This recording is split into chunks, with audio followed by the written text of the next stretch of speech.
होरा एगो प्रेमी अपना प्रेमिका से करता रहे, कबले जिंदगी बिताई होरा में, कबले जिंदगी बिताई होरा में, गुड़िया गुड़िया नाई कही के अजोरा में, गुड़िया कही के अजोरा में, कबल जिंदगी बिताई होरा में, कबल जिंदगी बिताई होरा में, गुड़िया गुड़िया नाई कही के अजोरा में, गुड़िया नाई कही के अजोरा में।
कही के अजोरा में, गुड़िया नाई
कही के अजोरा में।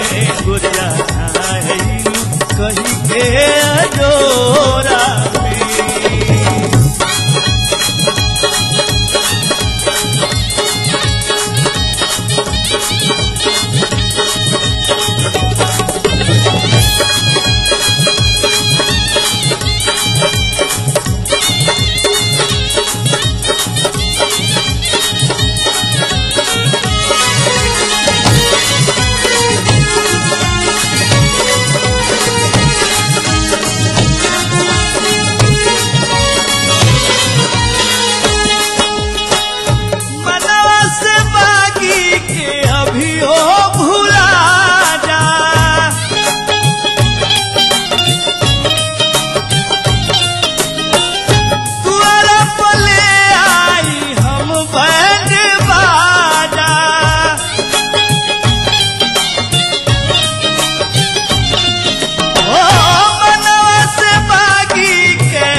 बहुत आनंद आया और आपने निहोरा ये गा करके आज आइए आपकी ओर से भी हम चाहते हैं आप भी निहोर ले हमारे सभी कार्यक्रम देखने वालों से कि वो कहीं जाए नहीं, आज ये कार्यक्रम हमारा सुने। और अब ये बताइए कि हर्षिता जी आप क्या सुनाने वाली हैं?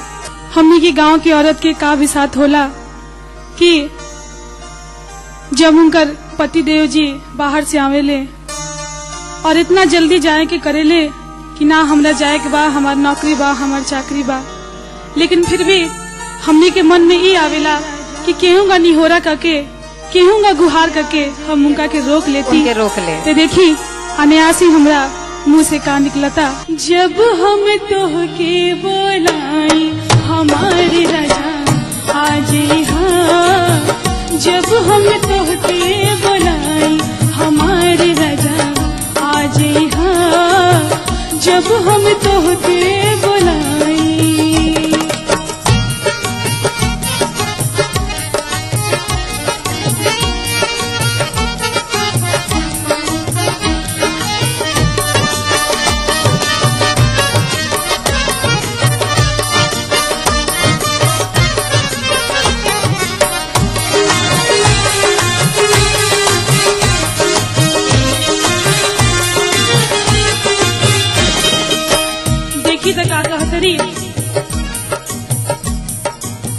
टाटा धन बाद झरिया, टाटा धन बाद झरिया, नीके रहिया करहन करिया, नीके रहिया करहन करिया।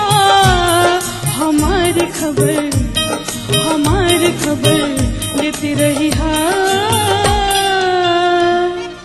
और तब निक हमरो बुझाई हमार खबर लेते रहिया, तब निक हमरो बुझाई हमार राजा आज हाँ, जब हम तोहके बोलाई हमार राजा आज हाँ, जब हम तोहके बोलाई।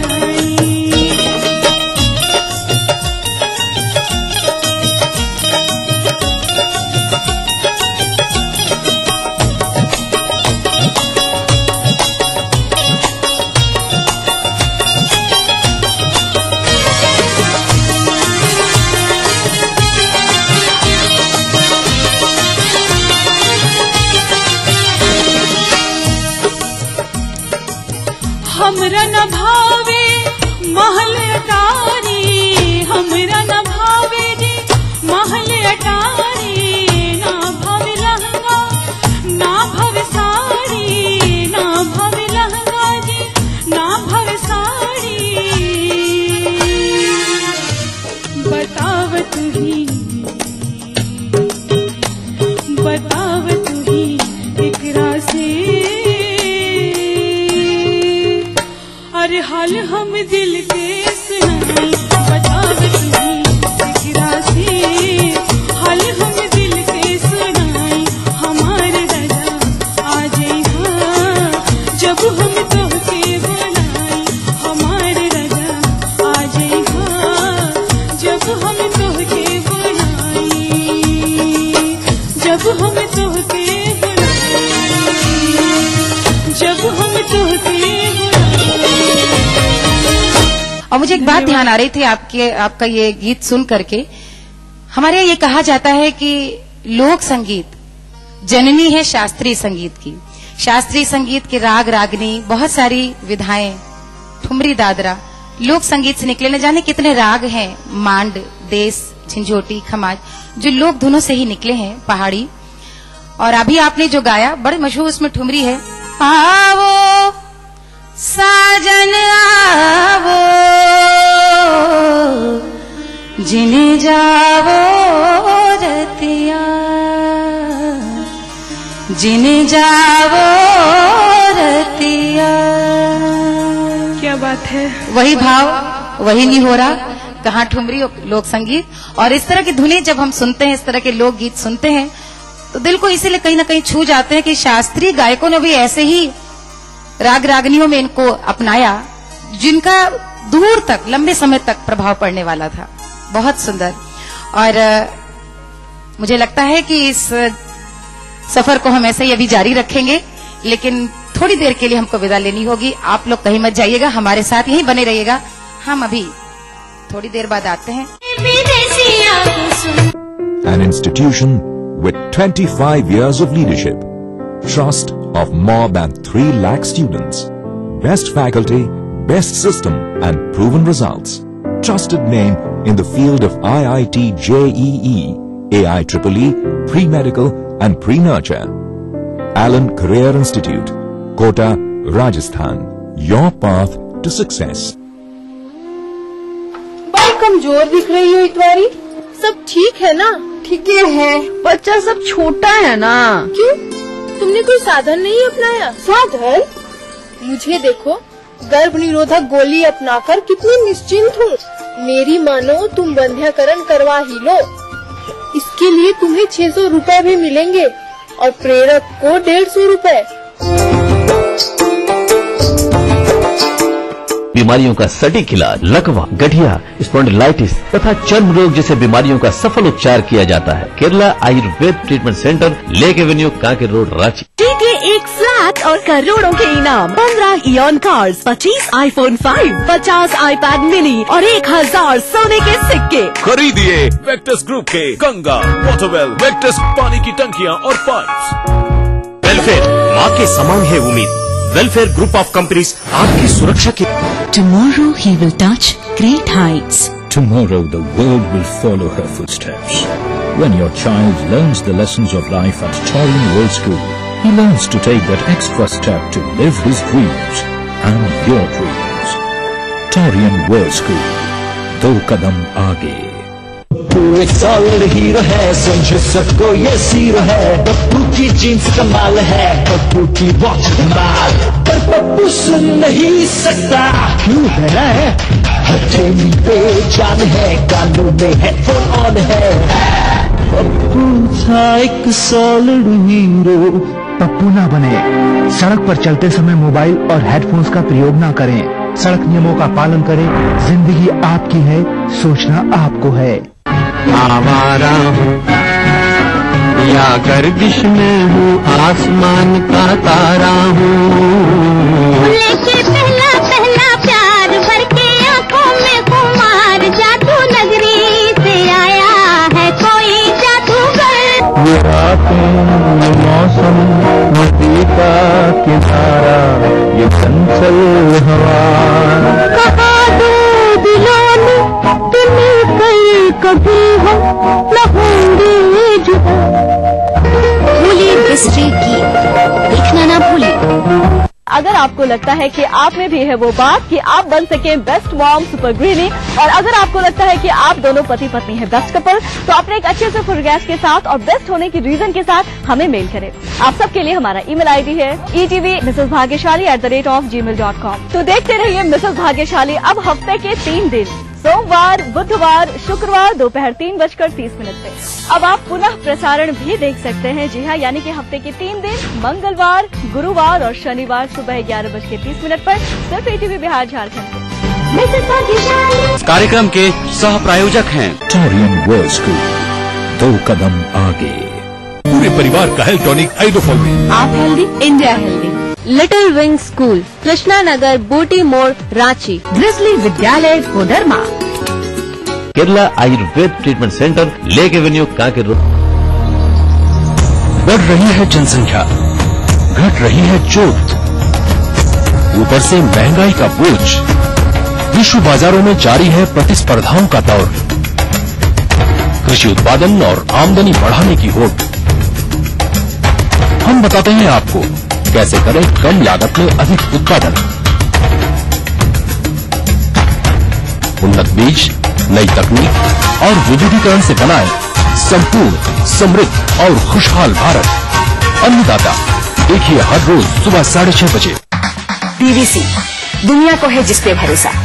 हमारा टीवी प्रोग्राम ग्लोबल इंडिया जोड़ेगा आपको पूरी दुनिया से आपकी अपनी भाषा में। ईटीवी के दर्शकों के लिए बीबीसी के मजे हुए रिपोर्टर डालेंगे खबरों में जान। ग्लोब के हर सिरे से लाएंगे जिंदगी का सच। टीवी स्क्रीन पर उभरेगी हर रोज बनते बदलते भारत की पूरी तस्वीर। आपके जीवन से जुड़े संसार भर के समाचार, राजनीति से टेक्नोलॉजी तक। मैं रूपा झा लेकर आऊंगी ग्लोबल इंडिया ईटीवी पर।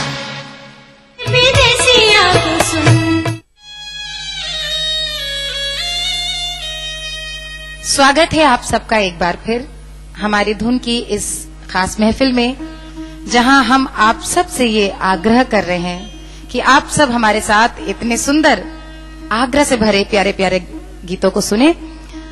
ओझा जी, ये बताइए कि अब हम यदि आपसे ये कहें कि कई बार निहोरा करने के भी अलग अलग मौके होते हैं।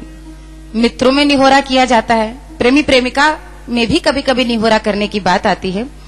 कभी क्या ऐसा भी आपने देखा कि कभी बहुत विषम परिस्थिति आई हो तब भी निहोरा करना पड़ गया हो? जैसे कि मान लीजिए कोई पति पत्नी है, अधिकतर तो पत्नी ही निहोरा करती है कि भाई ये मंगा दो, चूड़ी चाहिए, घर आ जाओ, छुट्टी लेके आ जाओ। क्या कभी उल्टा भी होता है कि पति भी आग्रह करे? ऐसा कुछ भावा एगो पति अपना पत्नी से कहता रहे कि देखो निहोरा के कई गो तरीका होला। निहोरा कभी हट के कइल जाला, कभी सट के कइल जाला। एगो पति अपना पत्नी से कहता रहे कि हमारी इच्छा बा भीतरी से कि हमारा तहारा को झगड़ा हो। कबो झगड़ा हो यानी झगड़ा कभी हुआ ही नहीं है? नहीं, इतना प्रेम रहे कि कोई झगड़ा ना हो रहे वो लोग में। वाह वाह, ये आपकी इच्छा रहे कि हमनी में कोई झगड़ा हो, हम तरह के मनैती कहे कि रुसला मनौला के जो आनंद मिलेला ओकर एगो अलगे मजा है। कबो कबो ऐसन होइत, कबो कबो ऐसन होइत, हमारा तहरा टेंशन होइत। ई तो होबे करी हमेशा। अरे कबो कबो ऐसन होइत, हमारा तहरा टेंशन होइत। खोदी खोदी तहरा के जगईती जगईती जगईती। तू रूसी जैतुए धनी तुहरा के मनईती। तू रूसी जैतुए धनी तुहरा के। कबो कबो ऐसन होइत, ऐसन होइत, ऐसन होइत, हमारा तहरा टेंशन होइत, टेंशन होइत, टेंशन होइत। खोदी खोदी तहरा के जगईती जगईती जगईती। तू रूसी जैतुए धनी तुहरा के मनईती। तू रूसी जैतू धनी तुहरा के मनईती।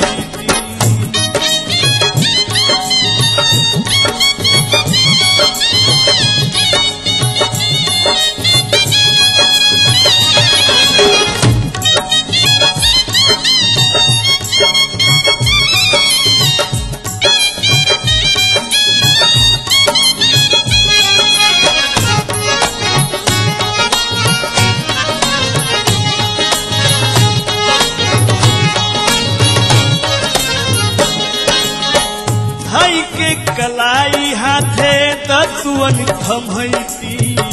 हरिया में खाना लेके मुंह में खियैती।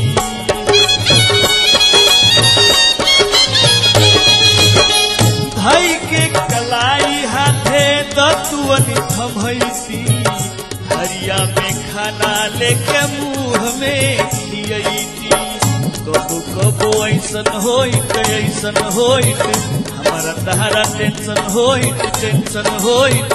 खै तू न क्रिया हम धरैती धरैती धरैती। कवनो बहाने तहरा के फुसिलैती। गुरु जैतुए धनी तुहरा के।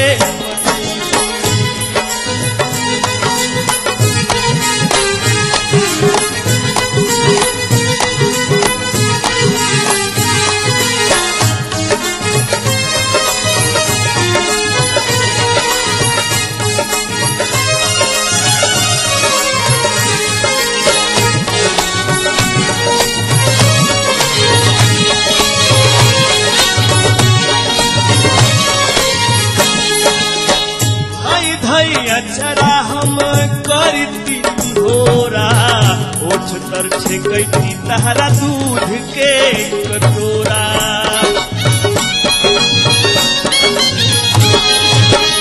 हाय धैया चरा हम करती होरा, ओठ तर छेकैती तहरा दूध के कटोरा। कबू कबू ऐसन होइत हमारा तहरा टेंशन होइत पाँच घोट तहरा के पियती जवन जवन कही तू हम बाजार से ले अइती। तू रूसी हुए धनी तुहरा के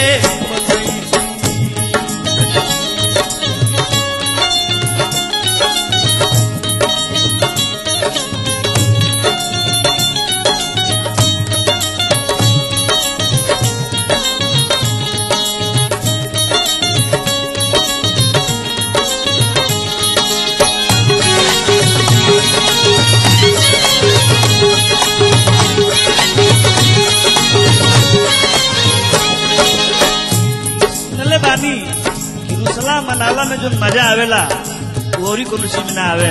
ठीक कहत नहीं रोवा। रुसला मनावला में अलगे बा मजा, सुन ले बानी प्रभु हसे प्यार रहे ताजा।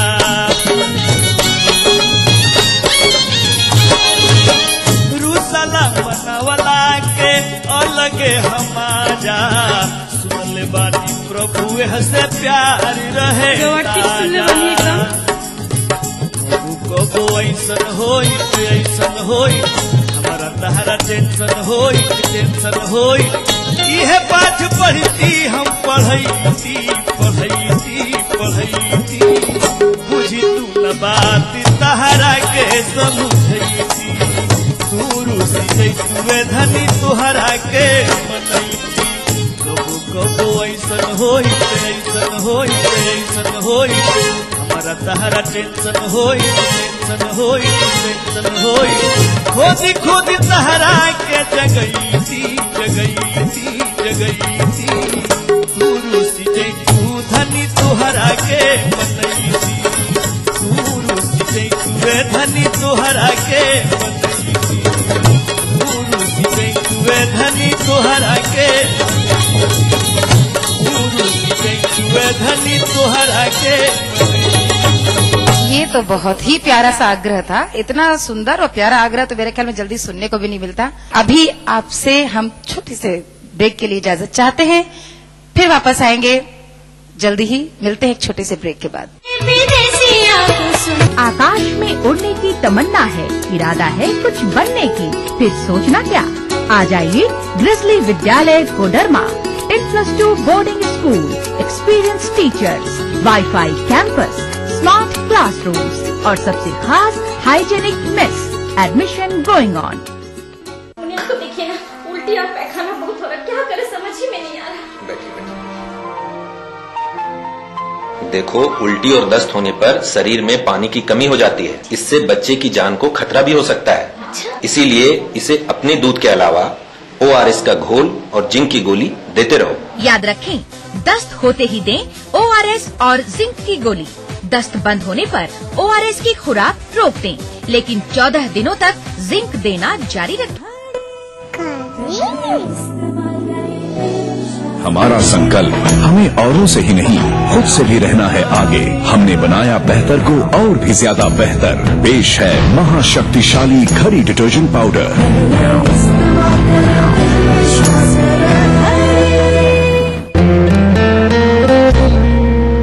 3 साल से ये दोस्त रोज इसी जगह पे मिलते हैं, कभी कभी बात भी कर लेते हैं। रिश्ते कई तरह के होते हैं और हम हर एक की अहमियत समझते हैं। बैंक ऑफ इंडिया, रिश्तों की जमा पूंजी। NSIBM, one of the best B school of India. NSIBM provides you a world-class learning atmosphere. Your dream comes true. NSIBM Jamshedpur. Zorawar Singh,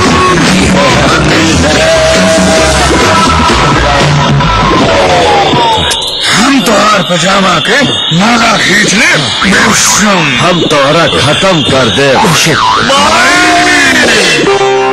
Glucon D में वह जरूरी ग्लूकोज, विटामिन और मिनरल्स ये शक्ति लौटावेला 50% ज्यादा तेजी तुरंत शक्ति वापस कैसे? ग्लूकोन डी शक्ति लौटावे 50% ज्यादा तेजी से। ये क्या है? क्या हो रहा है यहाँ? ये हमारा आंगनबाड़ी केंद्र है और यहाँ हमें बहुत सारी सुविधाएं मिलती है। अच्छा, कौन कौन सी सुविधाएं मिलती हैं? मैं बताती हूँ। आंगनबाड़ी केंद्र द्वारा सभी गर्भवती महिलाओं, धात्री माताओं, किशोरी बालिकाओं एवं 0 से 6 वर्ष तक के बच्चों के स्वास्थ्य सेवा एवं पोषण हेतु संपूर्ण सुविधा प्रदान की जाती है। इसके अलावा 3 से 6 वर्ष तक के बच्चों को शाला पूर्व शिक्षा भी दी जाती है और इतना ही नहीं, बेहतर पोषण हेतु लाभुकों को पूरक पोषाहार भी दिया जाता है। अरे वाह, ये तो बहुत ही अच्छी बात है। हाँ। बेहतर जीवन का ये पैगाम, आंगनबाड़ी केंद्र की सेवा ले पूरा ग्राम। अधिक जानकारी के लिए अपने निकटतम आंगनबाड़ी केंद्र की आंगनबाड़ी सेविका से संपर्क करें। समाज कल्याण, महिला एवं बाल विकास विभाग, झारखंड सरकार द्वारा जनहित में जारी। NSIT offering full-time 4 years BTech and 3 years diploma courses. Application available at website or college campus. Beta Patna Bihar. कोई भाई, कोई बादशाह तो कोई शहंशाह, कोई एंग्री यंग मैन तो कोई स्टंट मैन, किसी का झगड़ा किसी का लफड़ा, लव हेट का मामला आम है यहाँ। सुर्खियों में रहने की अदा खूब आती है इन्हें। अपने अपने तरीके से काम करते हैं सब इंडस्ट्री में, इसीलिए तो खासा दिलचस्प है फिल्मी दुनिया की खबरें। देखिए फिल्मी नामा इस समय पर। करना घर का काम हो या बनानी हो भीड़ में पहचान, खूबसूरत रहने के नुस्खे भी हैं और फैशनेबल बनने के ट्रिक्स भी। शौक उभारने की पाठशाला भी है और संगनी क्वीन की कहानी भी। ये सब और बहुत कुछ सिर्फ संगनी फॉर टुडेज वुमेन के साथ। पटना और रांची दोनों राजधानी शहर, जिनके नस नस में है रफ्तार। कामकाज से जब मिले फुर्सत, हर खासो आम जानना चाहता है राजधानी की हर एक घटना, हर एक बात। राजधानी इस समय पर। बनाना हो घर का खाना या मस्ती हो पार्टी की या फिर खुमार हो त्योहारों का, आपकी हर खुशी में शुमार है स्वाद रसोई से का। नारी के अस्तित्व की खूबसूरत पहचान रसोई से दोपहर 2:30 बजे। इस कार्यक्रम के सह प्रायोजक हैं केरला आयुर्वेद ट्रीटमेंट सेंटर, लेक एवेन्यू, कांकेर रोड। कैसी भी हो समस्या, यदा मुस्तरी करकटे या कमाने, यदा चश्मखोरा नमान से सड़ान से, तदा ज्योतिषी क्या पढ़ेगा लिखेगा, हुआ बालका बादशाही करेगा। कोई भी हो जिज्ञासा, हस्ताक्षर पहचान होती है व्यक्तित्व के अंतरंग ऊर्जा का, बाहरी प्रमाण से कुछ लेना देना नहीं होता। पाइए अपनी सभी समस्याओं का समाधान ग्रह नक्षत्र और आपने अपना प्रश्न रजिस्टर कराने के लिए डायल करें 186142444517 या फिर हमें SMS करें 562635 पर।